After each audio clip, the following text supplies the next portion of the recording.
Hello, good evening guys. Ayan. So, nawala na naman ako. Bigla na naman ako nag-shutdown. Grabe naman tong signal na to. Sana makisama sa akin yung signal and matapos ko yung live na to. So, maiksi lang to mga idol. So, patambay na lang po. So, meron na naman ako i-share sa inyo. At sana panoorin nyo mula umpisa hanggang sa dulo. Ayan.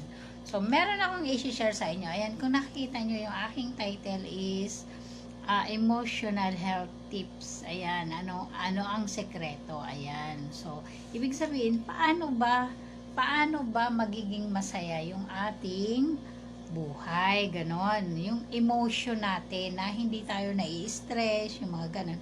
So, meron akong tatlong bagay or tatlong tips na ibibigay para sa ating topic ngayong gabi, okay? So, number 1, bilisan na natin kasi yung aking signal, nanganganib na naman eh.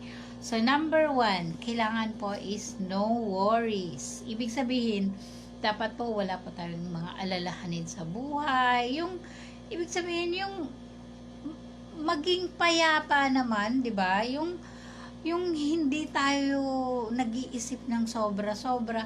Kasi, di ba, isipin mo ha, normal na sa atin, sa mga tao na kunyari, kumakain pa lang ng tanghalian or katatapos pa lang kumain. Alam niya anong sasabihin?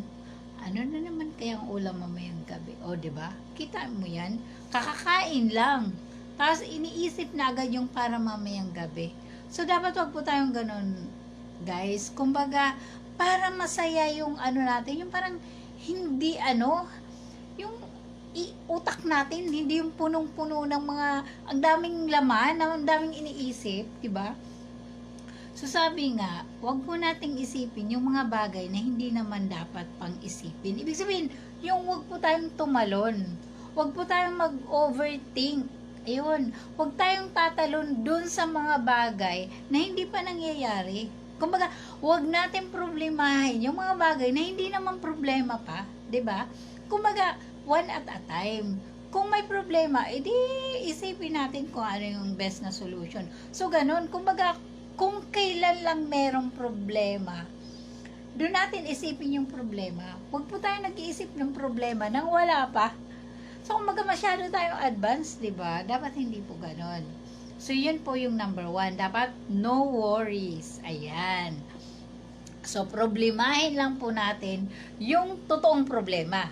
Huwag po natin isipin ng advance yung mga hindi pa nangyayari. So, ganun po yun. Ibig sabihin, dapat huwag po tayo nag-aalala. Huwag po tayo nag-aalala ng sobra-sobra ng yung mga walang kwentang bagay. Naku, kalimutan natin yung guys. So, yan po yung number 1. No worries. Okay? Then, number 2, peace of mind. Ayan. So, dapat po, meron po tayo laging peace of mind. Yung wala tayong kagalit, wala tayong mga sama ng loob. Kasi alam nyo guys, uulitin ko na naman, yung sama ng loob, naku po, sakit sa katawan ang ibibigay niya sa atin. So, alisin nyo po yung mga galit nyo, yung mga sama ng loob nyo. Naku, alisin nyo na yun guys. Kalimutan nyo na kung sino man yung nagbigay sa inyo ng mga sama ng loob. So, forgive nyo na lang sila. Forgive and forget na lang po. So, dapat po may peace of mind po tayo. Alam nyo bakit? Para masarap po yung tulog natin. So, kunyari, meron tayong problema sa trabaho. Huwag na po nating dalhin sa bahay. Kumbaga, saka na natin siya balikan bukas, pagpasok ulit natin. So, ganun. Or kung ikaw naman may problema sa bahay, huwag naman po natin dalhin sa trabaho. Kasi, hindi rin tayo makakapag-concentrate, no? So, apektado pati yung trabaho natin. So, dapat po, kumbaga, ilulugar po natin. Kung oras gusto mong mag-isip ng problema at iniisip mo yung solution, maglaan ka ng time. Then, huwag mong ubusin lahat ng oras mo sa pag-iisip ng mga problema. So, kumbaga, mag-aalat ka ng time na ito, siguro mga 1 oras, pag-iisipan ko, ano ba yung pwede kong gawin, ano ba yung pinakamabuting solusyon. So, yung ganon. So, dapat lahat meron tayong time and para hindi po magulo sa isip natin, 'di ba? So, para at least kapag yung problema sa trabaho, iniiwan mo pag-uwi mo, and yung problema mo naman sa bahay, iniiwan mo pagpasok mo ng trabaho. So, at least, meron po tayong peace of mind. At pag meron po tayong peace of mind, masarap po yung tulog natin. O, di ba? At kapag lagi pong masarap yung tulog natin, syempre, lagi pong maganda yung kalusugan natin. So, healthy po tayo lagi, di ba? So, sabi ko nga, yung stress, ang daming sakit na nabubuo sa katawan. So, itapo natin yung mga stress, mga worries na yan. So, ganun po guys. So, yan po yung number 2. Dapat meron po tayo laging peace of mind. So, yun. The number 3, dapat po tayo po ay contented. Ibig sabihin, dapat makontento po tayo kung ano meron tayo. Huwag po tayo naiinggit sa iba na sabihin mo, ay, buti pa sila, may bago na namang ref. Yung mga ganon. So, wag po nating hanapin yung wala. May bago nga silang ref. Hindi naman masaya yung pamilya nila. Di ba? Ikaw, wala kang ref.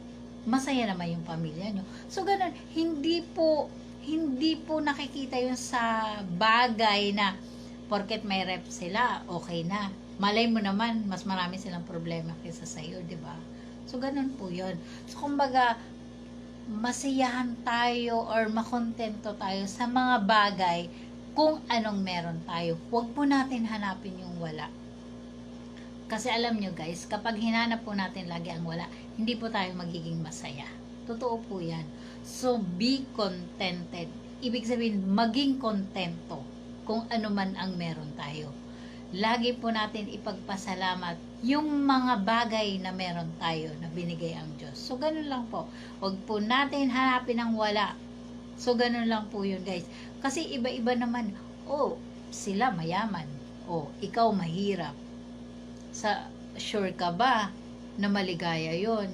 Ang daming mayayaman na ang daming problema, di ba? So, mas madami nga ang problema nila kumpara sa mga kagaya nating mahirap, di ba? So, kumbaga, wag mong i-compare yung sarili mo na sabi mo, buti pa sila, ang daming ganito, ganyan, ganyan. Hindi po. Kasi, sila nga kompleto sa material. Hindi naman buo yung pamilya niya, di ba? Or yung mga anak nila hindi mababait, kumbaga problema ng mga magulang, ay samantalang ikaw mahirap ka, pero ang babait naman ng mga anak mo, meron kang mabait na asawa. So kumbaga, wag po natin tingnan yung wala. Lagi po nating bibilang yung anong meron tayo. Nang sa ganun, mararamdaman po natin yung kontento sa buhay.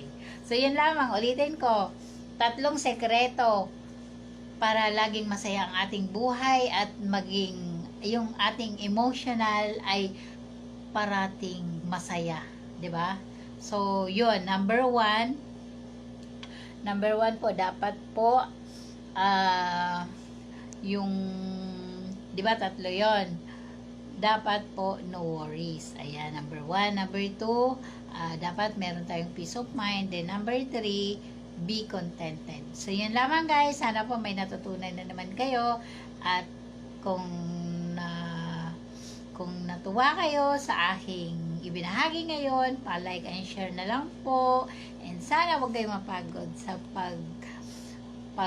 pagsunod sa aking mga videos. Maraming salamat. Thank you. Bye. Good night.